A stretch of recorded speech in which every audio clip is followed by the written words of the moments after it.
White people and Asian people who live in a chocolate city are the most delusional people in America. They are absolutely convinced, 100%, that the city council and mayor of their town, whether it's New Orleans or Memphis or St. Louis or Kansas City or Detroit or Baltimore or Chicago or Camden or Wilmington, Delaware, they're 100% convinced that the only reason there's so much black crime in their city is because the mayor and city council and the police chief, they just don't really know what's going on out here in the hood. And then because if we could just get to them and let them know what's going on, well, they would do something about it, wouldn't they? Then I asked my neighbors, I said, well, do you ever listen to them at meetings of the city council? Do you ever listen to them when they run for election? Do you ever listen to them talk about how black people are relentless victims of relentless white racism all the time, everywhere? That explains everything, especially why so many black people are stopped, arrested, tried, convicted, sent to prison, get out of prison, and go back way too soon. So my neighbors can't get it in their mind, like white people in chocolate cities all over the country just can't get it in their mind that the people who run their city know what's going on, and that's what they want. Let's start with a story in New Orleans. It doesn't surprise me, but it's a shame to hear. A local grandmother recovers tonight after she was brutally attacked and carjacked Tuesday in the middle of the day, and police say at least one of the attackers was a 15-year-old. Good evening, I'm Kim Holden. And I'm Lee Zurich. Police reports indicate the suspects demanded her keys and threatened to kill her before one of them attacked. We have surveillance video of the attack tonight as police search for the other person involved. And we do want to warn you, some might find it hard to watch. Catherine Mazzone has more. Seconds of terror caught on camera. A grandmother is savagely attacked in the middle of the afternoon. That's terrible. That's terrible. That's a shame. It concerns me. I have kids. According to initial police reports, it happened just before 3 o'clock Tuesday afternoon. A 71-year-old woman was sitting on a stoop on the 1100 block of Kellerack near North Rampart. A spokesperson with the Masonic Lodge says she's a housekeeper there. You can see the woman smoking a cigarette and looking through her phone when two young men approach. They walk past her, then come back. From another surveillance camera, you can see one of them pulling a hood over his head before returning. Initial NOPD reports indicate the suspect demanded the woman's keys and threatened her life before becoming aggressive. You can see him slam her face into the wrought iron fence before taking her keys and running towards the car. The hooded suspect then appears to hand off the keys before the pair jump into the car and drive off. Unfortunately, there are lots of incidents like that around here.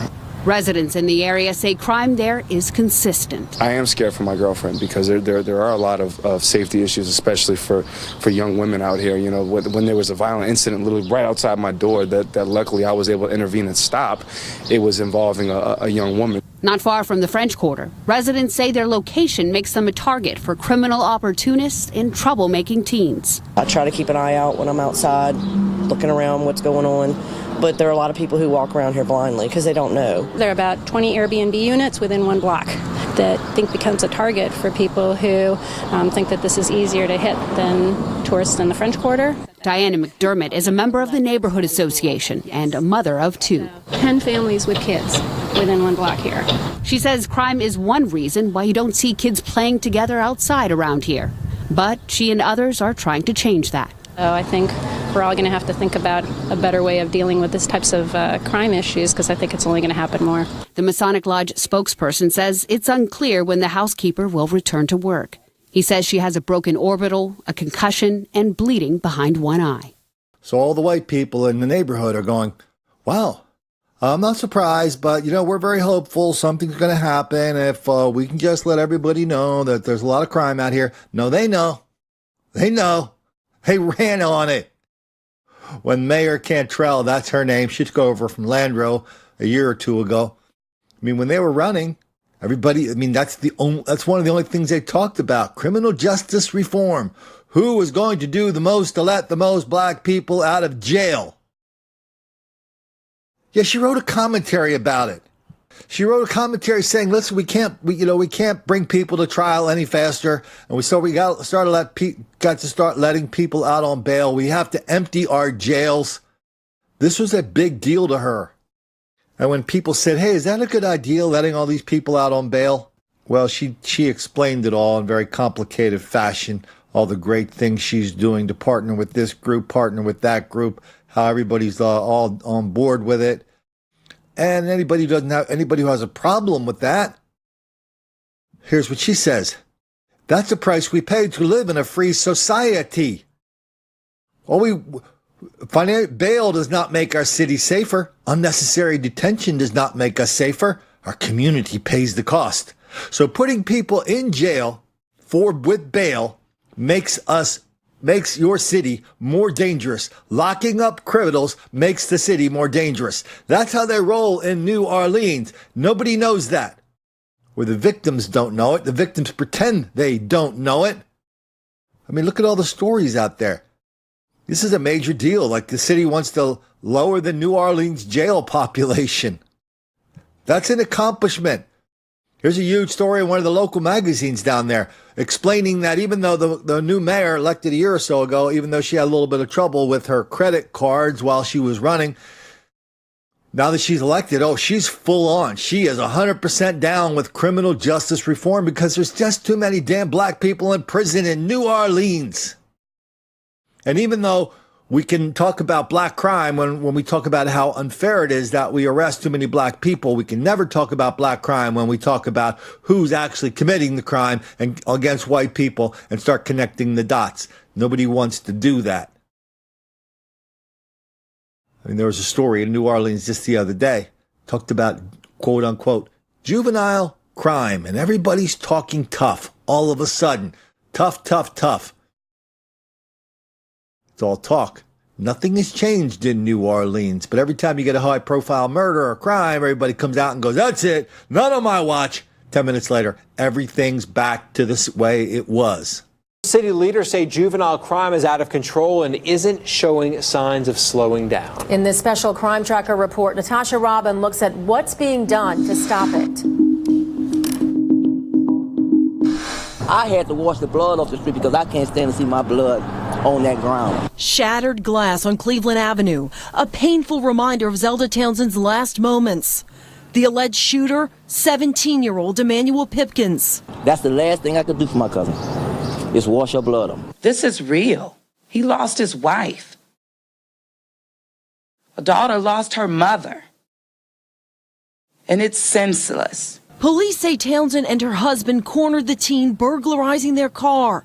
They say Pipkins pulled out a gun and started shooting. She should be considered family to us all, because what happened to her could have happened to any one of us this year in any part of New Orleans.